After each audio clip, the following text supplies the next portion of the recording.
மாட்டுலேயே பெரும் பிரச்சனை என்னன்னா அந்த அம்மா போடுறது தான். அதுவும் பெரிய அம்மா இருக்குது, எப்பா சொல்லவே வேணாம். ஒரு மாடு கன்றுக்குட்டிக்கெல்லாம் 1000 500 லட்சக்கணக்கில் மாடு ஃபுல்லாக கன்றுக்குட்டி ஃபுல்லாக வாரி தள்ளிடுது. கன்றுக்குட்டி ரொம்ப பாதிக்கப்படுறது கன்றுக்குட்டி தான். ஈக்கடினால தான் அதிகமாக வருது. ஒரு மாட்டிலேருந்து இன்னொரு மாடு தான் ஈஸியாக வரும். கிட்டத்தட்ட 1000 லட்சம் கொப்பளமாக வந்து அது சலம் கட்டி உடச்சி புண்ணாகி பொந்து குழியாகி புண்ணாகி ஆடுறதுக்கு 1 மாதம் ஆயிரும்.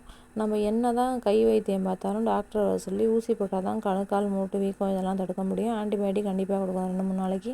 அதுக்கப்புறம் வந்து தும்பத்தில் குப்பைமேனி தண்ணி விடாமல் பட்டாட்டகம் அரைச்சி எல்லா புண்ணுலையும் வச்சிடணும். அது மாதிரி புண்ணில் வைக்கிறதுனால மோதாது, புண்ணும் பெருசாகாது. ஆனால் முக்கியமாக அம்மா போட்ட கன்றுக்குட்டியை காக்காவுக்கு பக்கத்தில் கட்டவே கூடாது. அதாவது காக்காவுக்கு தெரிகிற மாதிரி கட்டணும் அப்படின்னா காக்கா கொத்தி கொத்தி புண்ணை பெருசாகிட்டே இருக்கும்.